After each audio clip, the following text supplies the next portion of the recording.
verifikasi ini bersama dengan SDA ataupun SDA lain yang dilibatkan oleh tim dari dinas sosial. Yang pertama, berkaitan dengan pendaftaran partisipatif. Ini sebenarnya memang ada ya Bapak Ibu, namun memang mengingat sekarang untuk pendaftaran ini untuk kuota kita di tahap pertama ini masih sangat terbatas, maka pendaftaran partisipatif mungkin tidak terbuka secara luas, namun bukan berarti tidak bisa sepanjang mereka kemudian masuk dalam kriteria siswa di dalam sekolah rakyat, yaitu mereka yang masuk dalam desil 1 dan memang memiliki kondisi yang ekstrim gitu.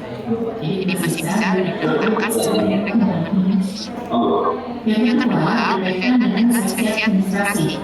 Seleksi administrasi di sini adalah pengecekan kembali bagaimana status mereka di dalam desil di DSSN.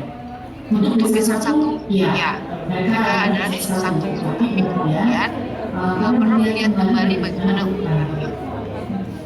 data yang kami berikan kepada Bapak Ibu bisa saja itu data yang kemudian ditemui misalnya untuk jenjang SMP ketika kita datangi anaknya, oh ternyata dia masih kelas 5 SD, oh ternyata mereka sudah kelas 1 SMP, oh ternyata mereka sudah kelas 1 SMA, oh ternyata mereka masih 2 SMP, padahal 2 SMP itu mau didaftarkan ke SMA. Nah ini kan ada data-data yang bisa saja, karena kita kan pakainya range usia ya Bapak Ibu, kita kan punya data berapa sebenarnya anak kelas 3 SMP sekarang, berapa anak kelas 4 SD itu kita tidak punya. Jadi kami minta karena ini sekolah reguler sudah membuka penerimaan siswa baru.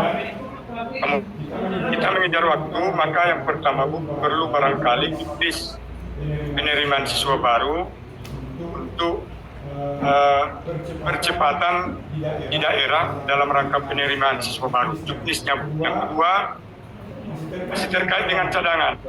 Cadangan tadi disampaikan Ibu 10%. 10% ya Bu. Maka yang kami ragukan, cadangan ini di mana ditaruh.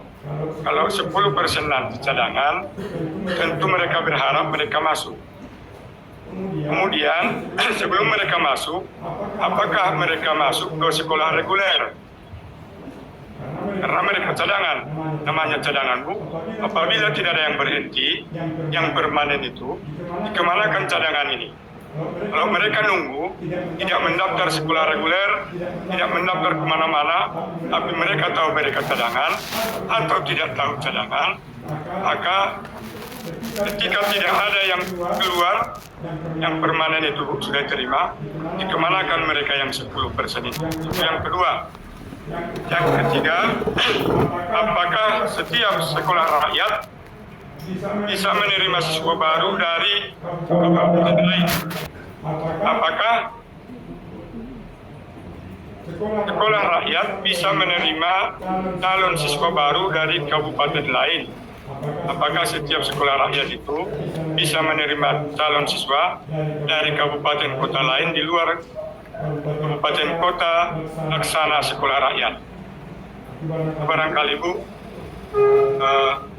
Yang terakhir, yang keempat Bu, data DTSN atau DTKS pada desil 1 sudah ada di aplikasi.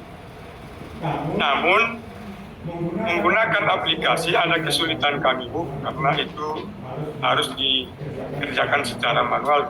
Maka kami butuhkan menggunakan Excel biar lebih bisa cepat ditarik datanya Bu. Kalau dia masih di aplikasi Bu, sangat sulit untuk memverifikasi satu persatu datanya.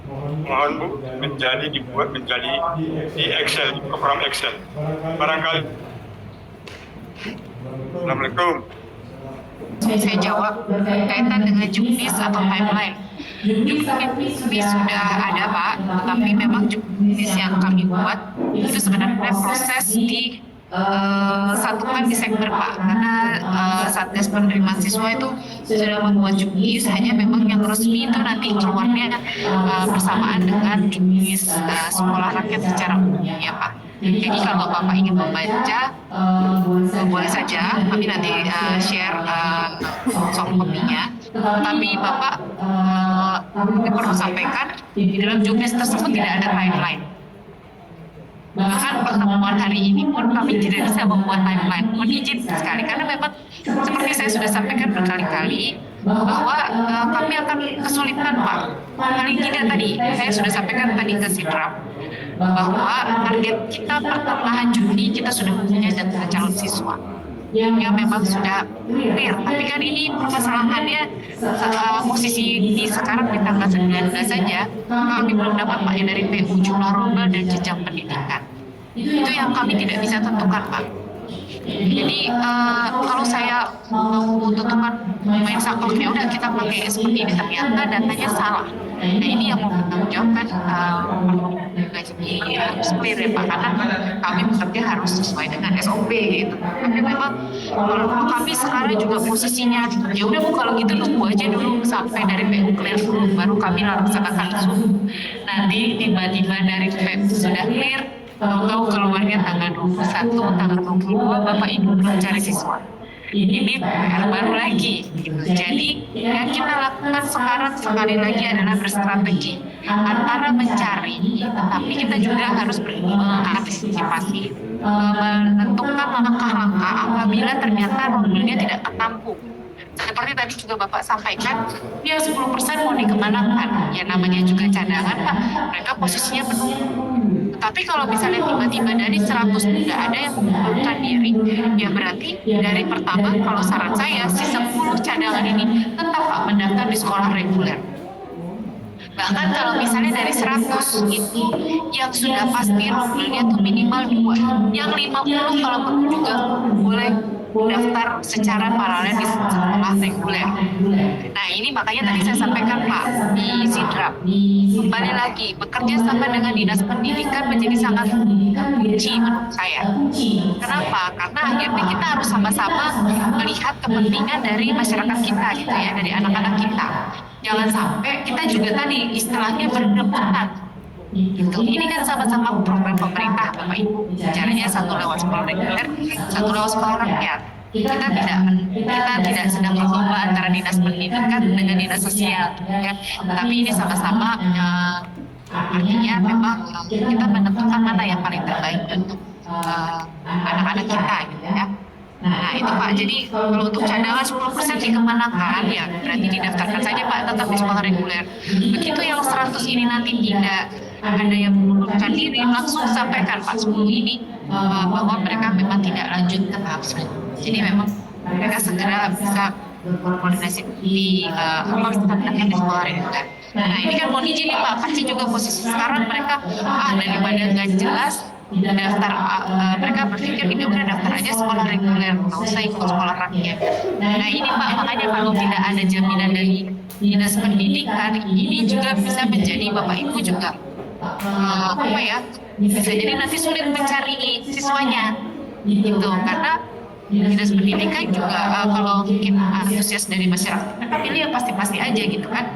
Tapi kan ini kita bicaranya bukan cuma yang simpel, yang mudah, bukan cuma itu Pak. Kita bicara ada masa depan anak-anak yang memang miskin, yang memang kita perlu advokasi supaya dia juga terbantu keluarganya dengan menyekolahkan anaknya di asrama melalui pendekatan sekolah rakyat. Ini yang saya tangkap dari amanah pimpinan ya, dari arahan Pak Presiden. Jadi jangan sampai kita pilihnya yang mudah, tetapi justru tidak menjunjung kepentingan dari si anak. Dan bagi masyarakat Pak, mereka nggak mau tahu Pak, mereka akan pikir itu sama-sama tanggung jawab pemerintah. Ya, mau Dinsos, mau Dinas Pendidikan, mau Pak Presiden, mau Pemda, Pak Bupati, Pak Gubernur, itu tanggung jawab kita semua satu barisan Pak. Kita adalah pemerintah bagi masyarakat seperti itu. Jadi kalau kemudian nanti pada akhirnya ada masyarakat yang kemudian gara-gara sekolah rakyat ini tidak ketat, ya menurut saya itu kegagalan kita semua Pak. Berarti kita tidak bisa ya bukan salah dinas sosial saja, salah kita semua ya Pak. Karena berarti ada yang kemudian tidak bisa kita kejar dan tidak bisa kita fasilitasi terkait dengan itu. Lalu apakah bisa dari kabupaten kota yang lain? Ya Pak, izin. Karena di Padang Sidempuan ada berapa dulu nih Pak? Kita bicara Desel 1 di Padang Sidempuan ada berapa? Kita bergerak dari data itu dulu Pak. Supaya apa Pak? Apalagi nih kalau yang penanggung jawabnya adalah Pemkot, bukan Pemprov. Kalau Pemkot, kenapa? Nanti kan makanya ke depan akan di tiap kabupaten sebenarnya kalau yang kami dengar kan sebenarnya akan diarahkan supaya mereka juga berpartisipasi. Jadi ya memang nanti yang Padang Sidempuan, khusus Padang Sidempuan, yang kabupaten kota lainnya lagi. Tapi kalau memang misalnya ternyata saya sih kurang begitu yakin ya kalau Padang Sidempuan masih kurang. Tapi kalau misalnya tiba-tiba kondisi yang lain ya mungkin kita bisa ambil alternatif. Tapi mungkin penerapannya ini juga nanti bisa dibicarakan. Apakah akan dari wali kota ataukah juga dari gubernur gitu Pak, karena kan ini ada beberapa kabupaten kota memang bentuknya seperti itu. Jadi ini jawabannya sangat fleksibel, tapi masukan dari saya fokus dulu Pak di Desel 1 itu, minta teman-teman STPKH untuk memang menyisir benar daftar yang ada di Desel 1 berdasarkan peringkat yang ada. Sambil Bapak Ibu juga mungkin dari dinas sosial, siapa tahu seperti misi draft tadi, ada kondisi-kondisi masyarakat yang memang miskin, memang misalnya dia layak untuk diusulkan, meskipun dia tidak ada data tersebut, nah ini boleh diusulkan. Nah, nanti dikomunikasikan dengan BPS daerahnya, supaya mereka juga bisa diusulkan untuk masuk dalam DTSEN. Itu Pak. Lalu yang terakhir Pak, saya sudah ada di aplikasi, bisa nggak jadi Excel? Bapak Ibu, justru ini kebalik Pak. Kalau di Excel, proses pengolahannya akan jadi sangat lama. Dan ini akan mempengaruhi proses kita di pusat. Jadi bagi Bapak Ibu, ya ini ya Bapak kita malah justru kita sekarang sudah beralih. Kemarin kita pakai Google, sekarang kita di ini kan dalam sistemnya yang lebih rapi. Jadi mau izin berkaitan dengan supaya lebih gampang masuk di Excel, nggak bisa Pak, mohon izin sekali, mohon maaf karena kami perlu habis itu mengolah datanya. Excel pun itu kan nanti posisinya ada, sebenarnya kalau di aplikasi diambil menjadi Excel bisa Pak, tarik menjadi kalau menginput. Ya kalau menginput jadi harus satu-satu, ya memang Pak harus satu-satu karena ini kita bicara nasib orang. Jadi bagian yang seperti itu nanti diserahkan kepada teman-teman Pak SDM, Bapak Ibu yang di dinas sosial dapat laporan seperti apa. Ya nanti kalau Bapak Ibu kendala silakan komunikasikan dengan dia. Saya rasa itu dari Padang Sidempuan, semoga bisa dipahami jawaban saya.